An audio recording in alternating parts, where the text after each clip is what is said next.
framework for today's debate is cost-benefit analysis. Today's topic in the debate is national security. Since the Declaration of Independence, sovereignty and national security have gone hand in hand, as Edwin Meese, a fellow at the Heritage Foundation, explained. The Declaration of Independence announced the sovereignty of the United States and with it the full power of levy war. Knowing this, the team who wins today's round should be the team that is able to provide the most benefits in the long term. With that being said, let's begin. Contention 1 is Russian aggression. Miller Christopher, journalist for Radio Free Europe, death toll up to 13,000 in Ukraine conflict since UN Rights Office, Radio Free Europe, Radio Liberty. Russia has a history of unjustified aggressive policies in the region. Consider, for example, the 2008 Russian invasion of Georgia, which forced thousands of ethnic Georgians from their home.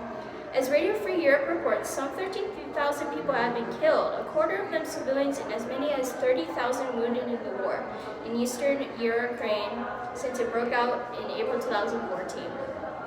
Unfortunately, the invasion of Ukraine was the only beginning, as Paul Grod, president of the Ukrainian Road Congress, concluded. Since the attack on Ukraine began in 2014, Russia's revolution's campaign of aggression has gone global. Contention 2 is Cesar Matt Fall, 2020 intern with the Eurasia program at the Foreign Policy Research Institute. The threat of Russian invasion, if real, the only question is what the North Atlantic Treaty Organization can do about it. Increased NATO defense commitments are vital to deter Russian aggression. Consider, for example, the statements of our allies who are calling for increased commitment. As Lithuanian Defense Minister Remendis Karablis told Defense News, the U.S. is the most powerful ally and its deterrent effect is not comparable to other allies. NATO has bolstered its presence in the Baltic since 2014. For example, NATO recently introduced enhanced forward presence units to the region. However, as Sally Painter, a senior advisor to the Atlantic Council, concludes, the non-permanent nature of these programs is not sufficient to guarantee the full military compatibilities of the Baltics. Conclusion. The conclusion then is clear. To prevent Russian military aggression in the Baltics, NATO must increase its defense commitments to include a permanent military presence. Vote pro to deter Russian aggression and protect U.S. national security. My partner and I stand in strong negation of the following.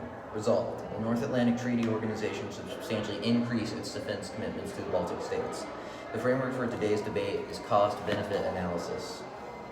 Knowing this, the team who wins today's round should be the team that is able to provide the most benefits in the long term. Contention 1. Oil shocks.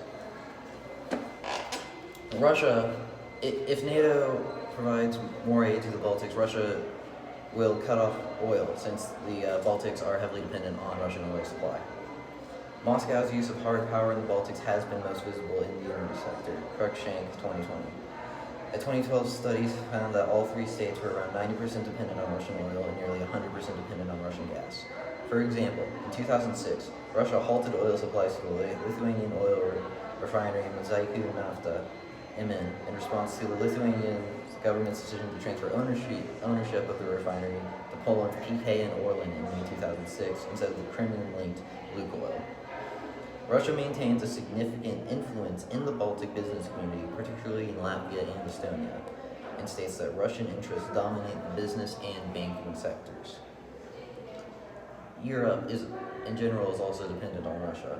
Russia is the world's largest producer of crude oil and the second largest producer of dry natural gas. Russia also produces significant amounts of coal. Europe is dependent on Russia as a source of supply for both oil and natural gas. More than 1/3 of crude oil imports to European countries in the Organization for Economic Cooperation and Development in 2016 came from Russia. Contention 2. It would detract more from important areas. Russia is a declining power with a second-tier economy, and NATO must spend more time and energy on new and emerging threats. Russia sees NATO differently than the U.S. Emmett 2019.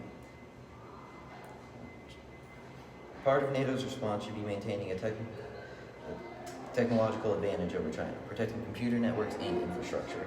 NATO Secretary General Jens Stoltenberg states that China is investing massively in new weapons. It is coming closer to us from the Arctic to Africa. China does not share our values and tries to intimidate other countries. as China poses a new and difficult challenges to NATO. So in conclusion, NATO military presence in the Baltics would only serve to